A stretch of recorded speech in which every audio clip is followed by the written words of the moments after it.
Welcome to Soul Shift, where modern science meets soul and real life meets transformation. I'm Allie Anderson. I'm here with my beautiful co-hosts, Mindy Gorman-Pletzer and Christine Morgenstern-Shin. And today's conversation feels like one that so many women in midlife are really ready for. Because so many of us have spent years pushing through, overriding our bodies, dismissing our intuition, and trying to keep up with the rhythm that was never really ours. We certainly all know how to function. We know how to care for everyone else, and we know how to get things done, and pretty darn well, I would say. But somewhere along the way, many of us stopped asking, what is my body trying to tell me? What do I actually need? And what rhythm feels true for me right now? Today, we are joined by Mary Beth Gudewicz. Mary Beth is the founder of Bella Nutrition Services and a functional nutritionist. She's board-certified holistic nutritionist and a healthy gut specialist. She supports women with hormone imbalance, sleep issues, food sensitivities, autoimmune disease, digestive issues, and chronic fatigue by helping them get to the root of their health challenges, often beginning with the gut. And blending science and intuition, Mary Beth helps women enhance their mind, body, and spirit connection, soothe their gut, and reclaim optimal health through intuitive guidance, bio-individual nutrition and lifestyle plans, chakra work, energy clearing, and meditation. She is also a certified nutrition therapy practitioner, a master nutrition therapist, functional nutrition and lifestyle practitioner, certified food and spirit practitioner, and a certified gluten practitioner. She's appeared on numerous shows and summits, and she is a best-selling co-author in the book Life Shifts: Women's Stories Surrendering to and Rising Above Life Challenges. Welcome to Soul Shift, a sacred space where modern science, ancient wisdom, and real life come together in perfect harmony. Each week, we explore the gentle art of transformation. Soul Shift holds space for your beautiful, messy, perfectly imperfect human experience. Meaningful change doesn't have to break you open. It can unfold softly, like morning light. Together, we'll uncover tools that honor your truth, share conversations that touch your soul, and celebrate the exquisite complexity of what it means to be human. Your presence here is a gift. Let's shift with grace, with love, together. Mary Beth, welcome to Soul Shift. We are so happy to have you here today. Oh, thank you, Allie, Mindy, and Christine. I am so grateful to be here with all of you. Oh, I'm so excited to dive in. Mary Beth, I've had the pleasure of knowing you for a long time. And what stands out to me every time I'm with you is that you don't separate the body from intuition, and you don't even separate the gut from the spirit. You really seem to live in this space where science and soul are both part of the same conversation. I love that, and I admire that so much about you. And today we're really looking forward to diving into this conversation with you. But before we get into the deeper pieces, can you share a little bit about your background and what led you to create Bella Nutrition Services? Absolutely. When I was a child, I was born with an interesting situation. I used to get these really high fevers that were unexplained and a couple of rare illnesses that doctors left them a little bit befuddled. They didn't know how to diagnose it. But I also was born with this passion to learn and understand truths. So I would remember my great aunt sending me stories on saints, and I couldn't get enough of what's the bigger picture in life? Along with, I had this deep fascination with the human body. I loved my science classes. I was all excited. And fast forward to college, I played volleyball in college, and I ended up really sick one of the semesters. And after that time, my body was never the same. I got diagnosed with kidney disease in my late 20s. And then I was training for a half marathon. Here I am training for a half marathon. And I'm thinking, all right, I'm getting in shape. I'm doing some good things. I ended up tanking my adrenals, which back then they didn't have a diagnosis for adrenal fatigue. So I found this one book by this doctor and I just soaked it in and I started following his protocol. And I was like, wow, I just started to really learn the human body. Like when I got diagnosed with a kidney disease, my doctor was like, listen, we're going to put you on a lifelong prescription. And this was before I was in nutrition. And I looked at the side effects. I'm like, wait a minute, I could lose my eyesight. And he's like, yeah, you'll be fine. You're fine. You'll probably be on dialysis in your 40s anyway. So what does it matter? And I said, no, there's got to be another way. And he said, okay, well, we can try diet. We'll see if it works. And so I met with his RD and lo and behold, followed the protocol, reduced my numbers to a quarter of what it was, and no dialysis at this point in my life, knock on wood. So that was really good. And so this journey of what I kind of went through, I was also born an empath, which meant that when I would walk into a room, I could sense the room right away. I could read people's emotions. I knew when it was a positive situation, when it was a negative situation. I just had this like sixth sense, like, okay, this person isn't happy or this person's really happy. And that was really hard to be in elementary school and not understand what you were going through. So I kind of grew up with this, but I ended up finding great teachers in my early 20s that started guiding me, like, here's how you use these gifts. This is how you shield yourself. This is how you do all of this. And at the same time, I started learning everything I could about nutrition, health, wellness, and lifestyle. And I finally got to a point in my early 40s after getting the adrenal fatigue with the half marathon training of, I think I'm going to get some credibility around this and really get out there and start helping people like me. And so that led me into school, and I went to work right out of school for a functional medicine doctor and ended up getting diagnosed with autoimmune.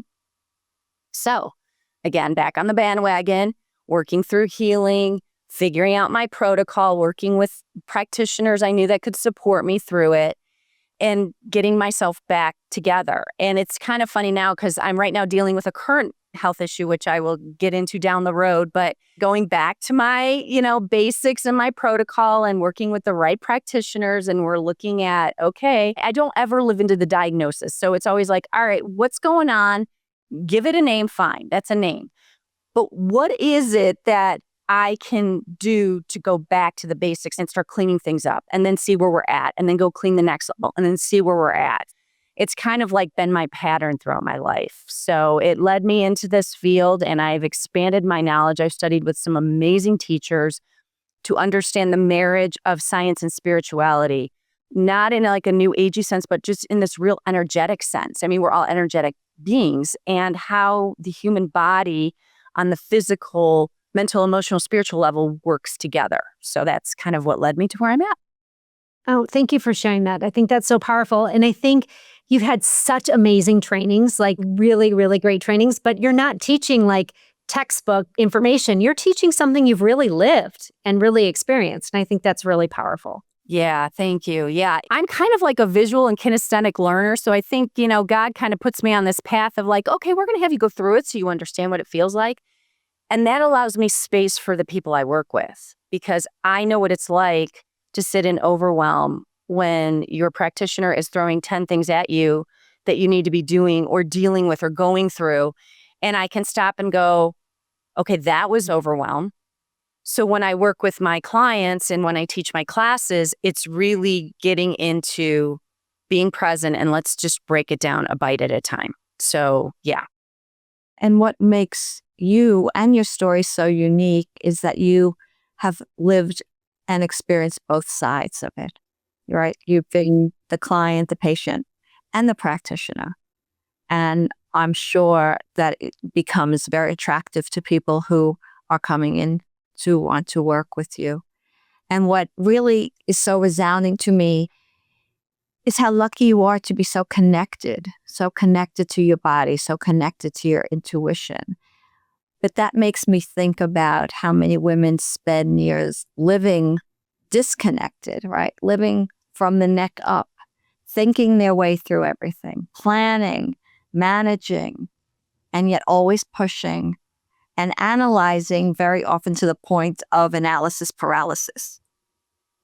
So sometimes the body's sending message after message, but we've either been trained or developed self-soothing strategies to override it and override those messages. So from your perspective, why have so many women become disconnected from their bodies? I'm going to say, based on both my personal and professional experience, I think women get overwhelmed. I think they feel like they have to wear so many hats and they have to be multitaskers in their life. Like, there's always this drive of, on some level, needing to prove ourselves and always putting other people before us, right? It's so easy to do, especially those that become mothers and we start taking care of everybody. And I think shutting down the body and not being connected to the body allows a woman to deal with her day to day. I'll talk about an example. I was working with a lawyer and she was a very high-powered attorney, very successful, but came to me with a lot of issues going on. And really, we started with, okay, wait a minute. Let's break down your life. And you are spread so thin that the body has no room to regroup, to get back in. And you're not even listening to these messages that are coming through, and now it's in the physical body, because everything starts, believe it or not, in the spiritual or etherical for women, okay? Human beings in general. And it works its way down to the emotional, then it comes into the mental, and then it's in the physical. And by the time it's in the physical, you're so sick, they're in overwhelm with it. So it really kind of like, once we clean things up, then I teach them how to listen to their body. Because your body's going to tell you, hey, you're on that locomotive train again. You better get off because you're heading down this kind of a flare or this kind of an issue coming up. You need to slow down. And I think women really struggle with taking the time for themselves and really being in connection. It makes so much sense. Basically, what you're doing is you're helping them to rebuild a kind of relationship with themselves so that they can then translate that to the relationship with their body's messages. Makes so much sense. And I know from my work with clients that this kind of behavior, this kind of disconnect often shows up in their relationship with food. And sometimes the body communicates through cravings, digestive systems, symptoms of discomfort, right? Or even resistance to the messages that are brought about by hunger and fullness. Yes. These women who are disconnected are judging themselves. So I'm thrilled to hear that it comes down to rebuilding a kind of relationship. It really is. It's like our body is magnificent. And I know that as we go through the midlife transitions, your perimenopause, menopause, postmenopause, it's a gift actually, because I think it allows a woman to have to slow down and take inventory of their life. And I have seen more women that go through this, they stop because they're having symptoms. They work with the symptoms. They're like, okay, a lot of them don't let it define them. Some of them do, and that's okay. But the powerful person that comes out on the other side postmenopausally, I have seen women have gifts get turned on. I've seen them change careers. I've seen them step into their power and kind of become, I don't want to call the word selfish, but they become at a point where they're like, I'm going to put myself first. I'm going to take care of me. Because when we're at that age as a woman too, we're in the sandwich generation. So if we have kids, we're watching our kids kind of leave the nest, but at the same time, we're dealing with aging parents. And when we can just focus on us, even if it's just for one day a week where it's our time, we want to read a fun book, we want to go to book club, we want to sew, we want to knit, whatever it is, I want to go do. I want to go biking, hiking, whatever. I've seen such an amazing transformation for women at that time in their life that they actually step into their superpower. And that transformation is the gift indeed. Yes, it is. You know, Mary, what you're describing makes me think so much about when you first start working with these women, they're probably very disconnected from their body or their heart, I like to say, right?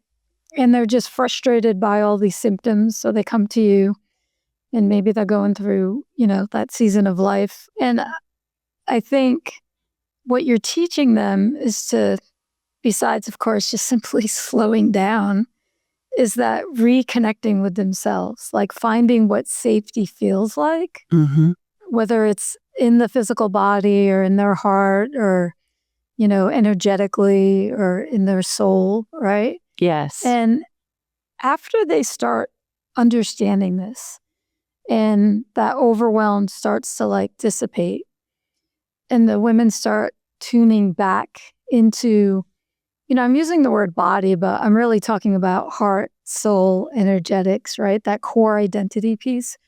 What helps that process feel safe instead of overwhelming? As you introduce them into this new kind of space that they can live in. Yeah. I like that you use the word identity because I think it is an identity shift for a woman at that point. So really for me, when I work with these women and they are so disconnected in their body, some of them are even outside of their body, literally up around their head and outside, and they're not even connected in. I believe that the heart and soul are in the same area. That's just my philosophy and my belief based on my years of experience. And I always tell a woman, we know we've achieved our goal when you can feel your heartbeat. Do you know how many people cannot feel their heartbeat? And it's in that moment that I know we've gotten you back in your body when you can feel your heartbeat. I literally had this conversation last Thursday. And this client said it took her over a year to feel her actual heartbeat. She had to keep going by, her wrist. And she said, I kept getting confused. You kept saying, feel it. And I couldn't feel it. But that was the disconnection. So it is amazing when you think about it. But that's so insightful of you to start there, That's the first check-in, right? Okay, where's your heartbeat? And they'll look at me. They're like, I can't feel a thing. I'm like, okay, that's good. It's information. It's okay. It's not right or wrong. Mm-hmm. But that's also where you connect to the soul too. Mm-hmm. So if you're feeling your heartbeat, you're in the center, you're in that heart center, and you're connected to your soul as well. So then it's kind of interesting when the messages start coming in, not just from your body, but you might receive some divine downloads as well. But it's connecting into that heart space. That's beautiful. I like how you started mentioning different signs. What other signs can you share with us that someone's beginning to come back into the body? So it sounds like, heartbeat obviously is a big connection. I know it'll happen after time. You're talking about downloads coming in from our spirit guides or the ether or whatever someone believes, right? Yeah, whatever you want to call it, whatever your belief. Exactly. Totally. From God, what have you, right? What else? Do you kind of give them hints or do you ask them to just explore, somatically, or what other signs can you share with us if someone's listening? Yeah, that's a great question. Everybody is so bio-individual. So we play in the sandbox, I call it. Another really good one, a basic one, and I'll ask all of you, is where are your feet? A lot of people don't feel their feet either. So it's really finding your feet as well and just centering in that. Oh my goodness. I've done NET with people. I've referred out for somatic healing and EMDR, but also there is a really raw connection to nature. Mm-hmm. And I know that sounds so cliche, but have you ever just sat up against a tree? And I will have them do that. I'll be like, all right, do you have any trees on your property or do you have a park close by? I want you to just go sit, ask the tree permission, and then I want you to go sit up against the tree because there is something so grounding to being connected to the tree. And it's been proven. They've done studies on the connection of trees to humans and the amazing interconnectedness with trees, how they communicate. So I will have them also connect in that way. I think one of the biggest things that we forget is we feel like on some level we have to prove ourselves. And I think it's in working with just allowing yourself to be. And it's a really hard one to learn. It's just to be. And just to feel your breath. Yes. Just to be in the moment. I think we get so caught up in our schedules and our calendars. And for me, when I am in that overload, I get slapped down with an illness, or I get slapped down with an accident, or something of that nature it's a huge wake-up call for me. Now, for other people, it's not. It's probably just burnout, where they just are like, I'm depressed, I'm unmotivated, I'm tired, but I'm not sleeping. I really have, especially a lot of my very busy clients, I will make them set their timer and I will say, I don't care, 5 minutes, and you're just going to sit and do some deep breathing and you're going to find your heart. Just close your eyes and shut out everything else. And I want you to do that 3 times a day. Feel the feet on the ground. Feel the heartbeat. Just breathe. And that seems to help start to shift them. And everybody's different. I have the busy-minded ones too. So for them, I'm like, go out for a walk. Get outside, walk around your office. Go for a walk. If it's raining, take an umbrella. But go outside.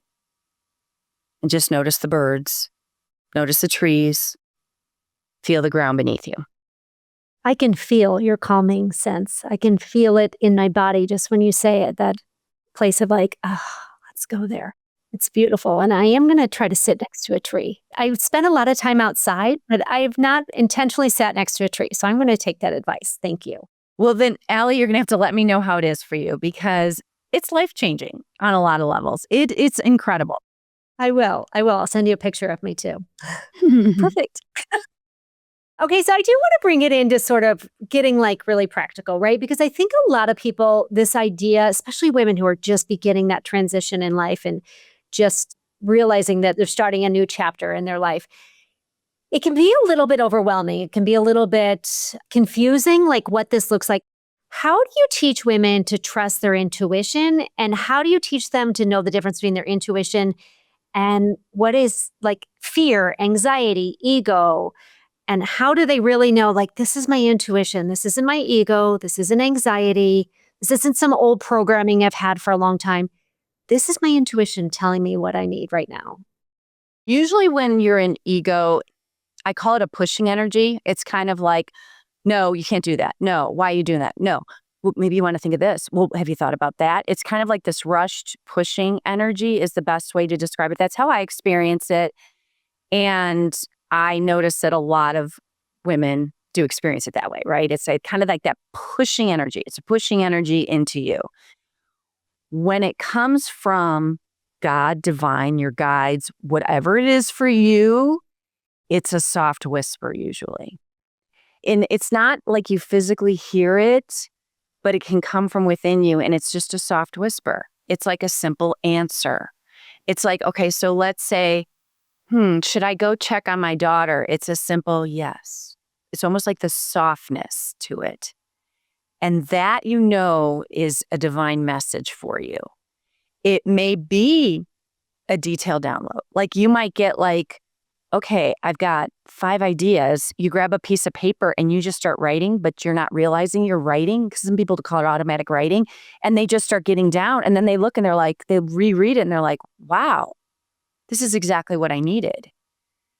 So everybody kind of has their own intuitive way of getting their information, but it is always soft and easy.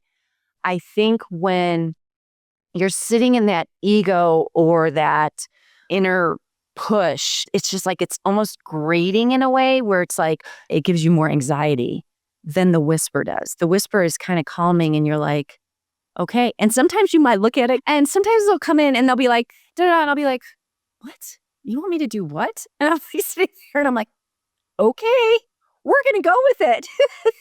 I don't ever discount now my intuition. Like, okay, we're going to go with it. And it ends up unfolding in a way that I'm like, oh, okay, this is kind of cool. So the first step is knowing the difference. Great question, Allie. And the second step is then playing with it. So okay, it wants me to go left instead of right today on my drive home. I'm going to go left on my drive and see what happens. And then if you ignore it, like say the next time it wanted you to go left and you go right and you might come across a car accident or you might come across something that animals crossing the street that you almost hit or something.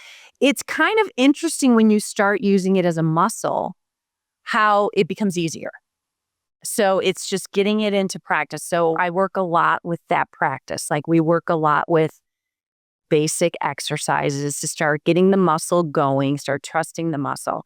Now, a lot of us who are mothers, there's an innate sense. And I will always ask the question, well, didn't you ever feel like if your child fell in the playground, like something happened to your child and you came home and you found out, oh yeah, they fell in the playground.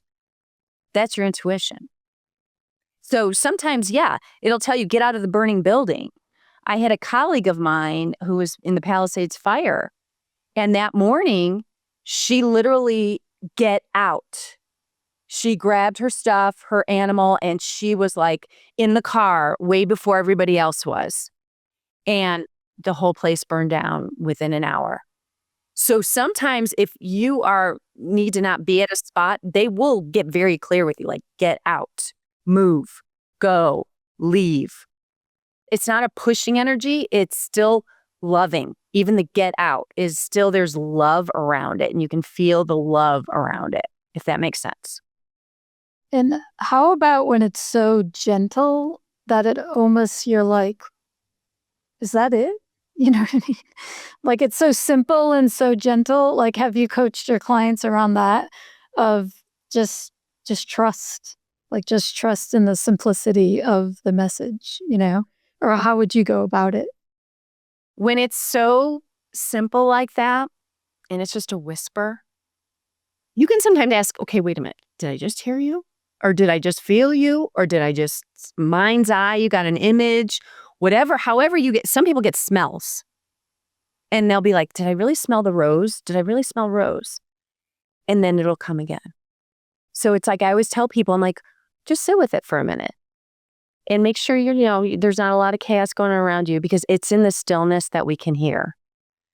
And that's why women need to slow down because it's in the stillness that we hear it. So if you're not sure, just sit in it and say, okay, did I just hear you? Tell me what, and then you'll get it again.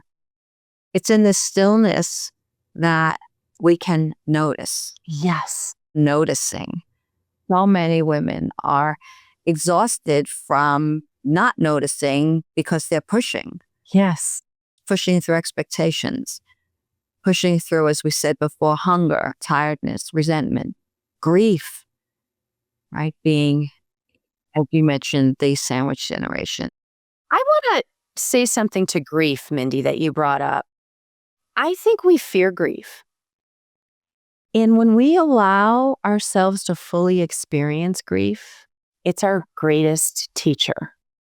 So true. I recently had a conversation with a client because she was associating grief with losing someone through death. Mm-hmm.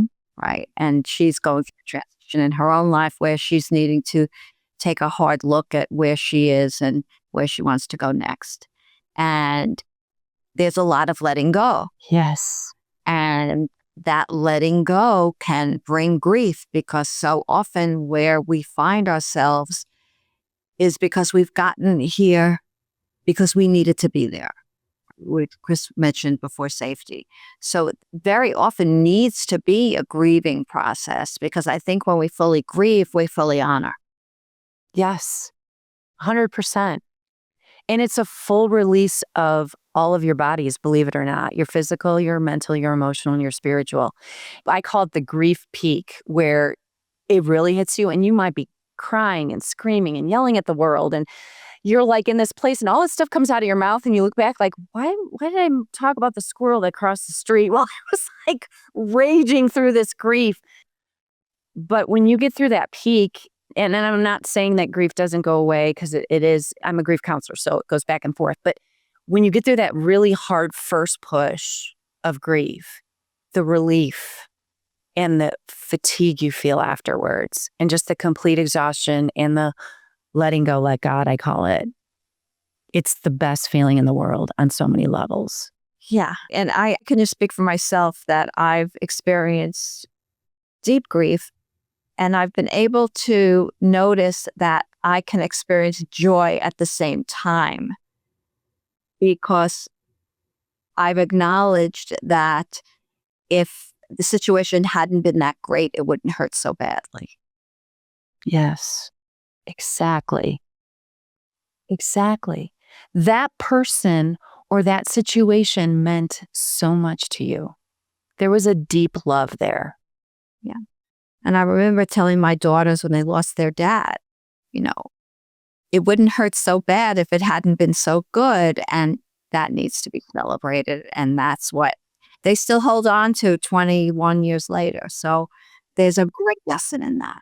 Yeah. I lost my dad at the end of 2023. And there's something about losing your father. I mean, I think there's something about losing any parent. But, you know, it's like as a daughter with a father, it's an interesting journey that you go through.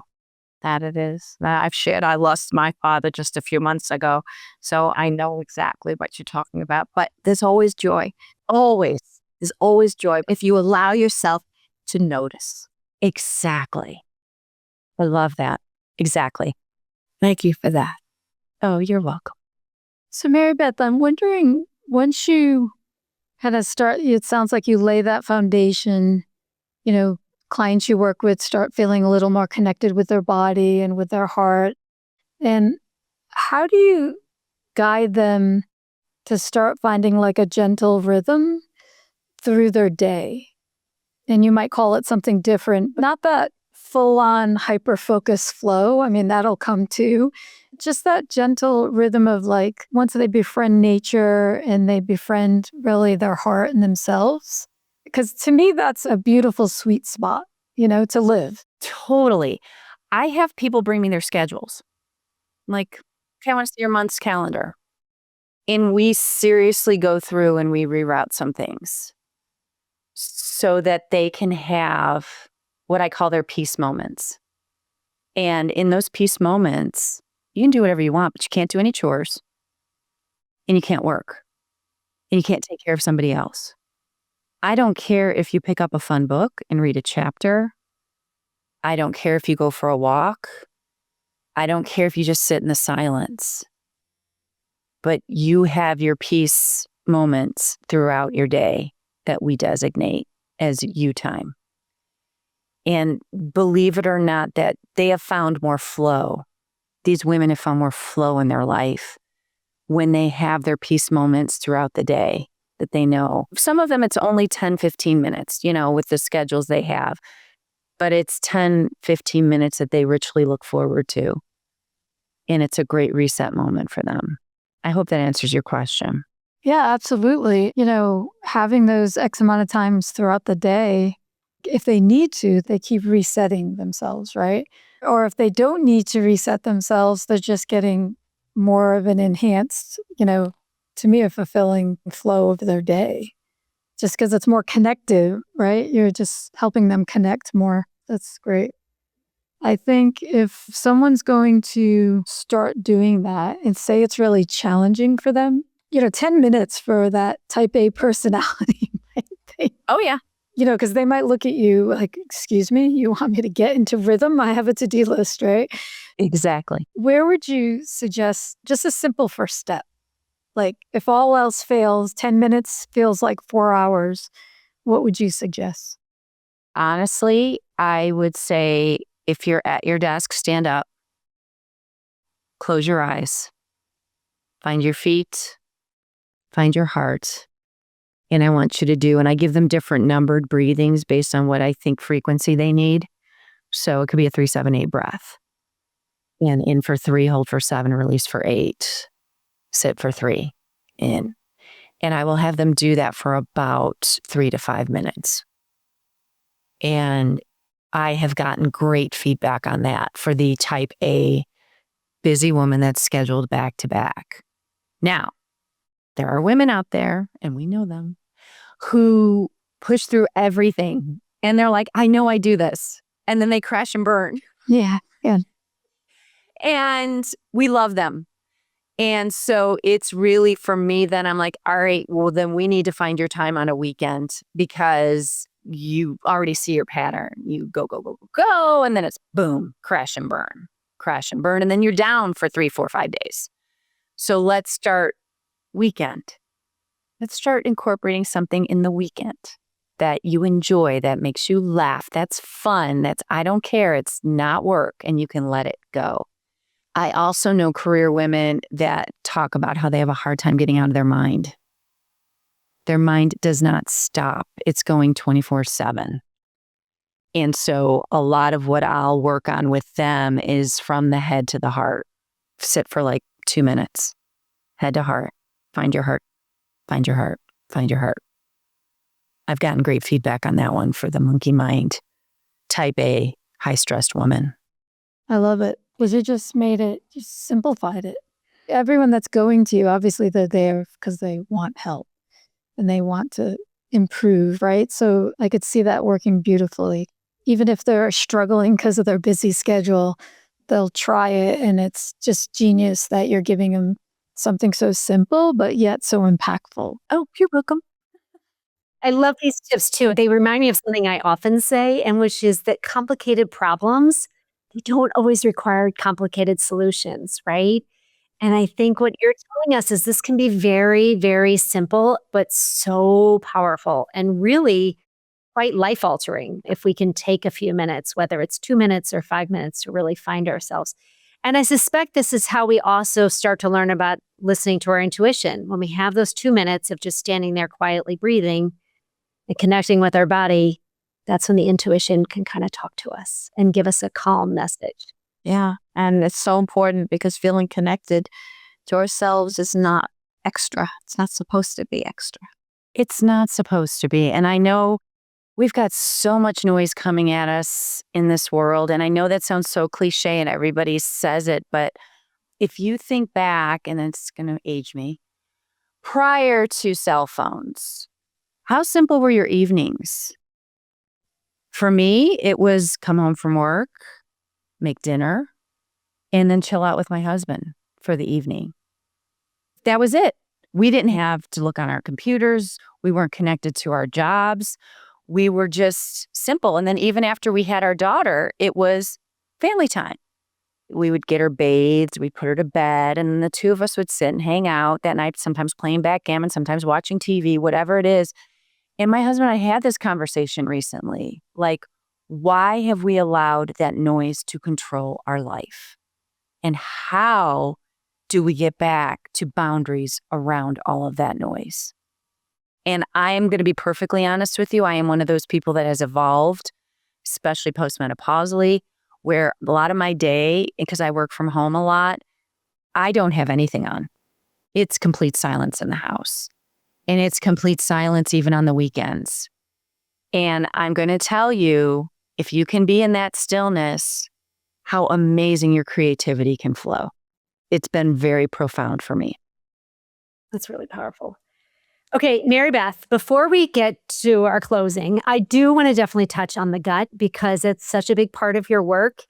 And in functional wellness, we talk a lot about the gut as the foundation of our health, right? And you talk about the gut bringing intuition, bringing energy, bringing the mind, body, spirit connection. So can you share a little bit about how the gut health and intuition are actually deeply connected? Very deeply connected. Most people, if you close your eyes and you think of something that is dreadful or scary, you'll feel it in your solar plexus in your abdomen. Sometimes the abdomen to the heart area is very common. Some people it's up in the third eye, but most of it is in the gut. It's like that. It's that visceral punch that you can feel in the gut. And we all know 70% of our immune system is in that gut. And when you go through changes in life, and I'm going to say puberty is a change. I'm going to say when you go through pregnancies, it's a change. When you go through menopause, it's a change. And every single time our gut microbiome shifts. Period. End of the sentence. And if you are a woman who has autoimmune or any other condition of that sort, you're going to want to be in tune with your gut a lot. I do a gut reset once or twice a year, easily, because I know that gut is always changing based on stress, based on whether or not I'm in a flare. And I will definitely tell you, you get a brand new gut with the hormone changes that you go through with menopause.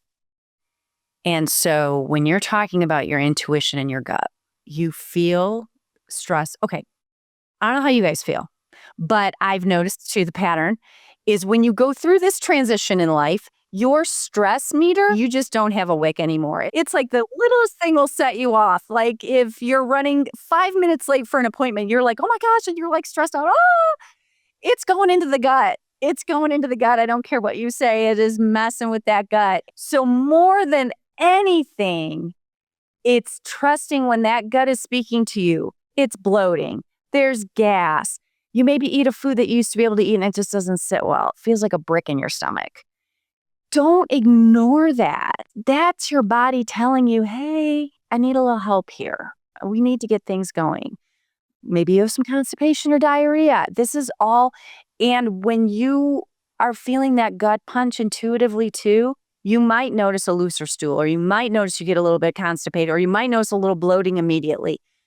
There is a symbiotic connection to that intuition with the gut, and it talks to you all the time. Don't ignore it. And we ignore the gut first. We continue to eat certain foods because we don't want to have to, quote unquote, give them up. And I'm like, well, maybe we just need to change some things, Maybe we need to just kind of feed it a little differently. And it's trusting when you are getting those signals. Because if you can catch them early enough, then you can stop it from kind of rolling into something deeper. It really does let us know that it's not just the rules on eat this or don't eat that. It is really just listening to our body and helping us notice what makes us feel safe. Exactly. And I think so many times too, we ignore that. And I always call the gut is the kind of the canary in the coal mine. It's telling you intuitively, if you're in a situation or you're in a room where you feel uncomfortable, there's a reason for it. But also it's telling you, hey, your body's a little off. Let's get you rebalanced. So there is a very physical and intuitive piece to the gut completely. You do the studies, everything's so symbiotic in that gut and the connection to what you're feeling externally and energetically. What you're saying makes so much sense. The gut, the nervous system, your core identity, they're all in constant communication, and whether we know it or not, right? But if you're physically inflamed or irritated, then everything else feels so much more reactive. Your nervous system feels dysregulated. Also, don't feel like yourself. I think that core identity piece is so important. It might be a little easier to go, oh, I'm bloated, which is a very important sign. But then at the same time, if you feel off or not like you, or you feel pushed around or not, centered, well, it might manifest as physical conditions or symptoms, I should say, as well. So yes, I love how you're tying this all together, Thank you. Mary Beth, this has been such a beautiful and grounding conversation. You have left our listeners with pure gold, especially the woman who feels disconnected from her body, the woman who's unsure how to trust herself again. You really made an impact, I'm sure. Thank you, Mindy. Where can our listeners connect with you, learn more about Bella Nutrition Services, and hear about any upcoming courses, your book, or your current offerings? Get on my email list. I've got amazing free gifts. So it's some deep meditations to really connect in and center your body. Just go to bellanutritionservices.com. And then once you're on my email list, I'm hosting some community events. I try to do those once a quarter, some in person, some online. Would love to meet with you. It's a great, just open time. And yes, I've got some things in the work that'll be coming out later this year. So stay tuned. And I'm also on Instagram at Bella Nutrition Services, LinkedIn at Bella Nutrition Services, and Facebook, Mary Beth /Bella Nutrition Services. So come join me. I would love to connect with you. Please reach out anytime. Fantastic. Mary Beth, thank you so much for being here and really reminding us that healing isn't only about what we do, but more importantly, what I got from you today is about how we listen to our body, to those little energetic messages, to those, drop down from the ether messages. And, one big takeaway I got from you is just simply pausing and just noticing and just, like you said, being, just leaning against that tree and just letting it happen, right? And you mentioned a lot about trust too, like trusting about the flow or the rhythm of the day is just very bio-individual. And to not compare, just embrace yours and just make it your own. Yes, exactly. And, trust your cycle. We all have cycles, and everybody's is so different. Just trust it. It will not steer you wrong.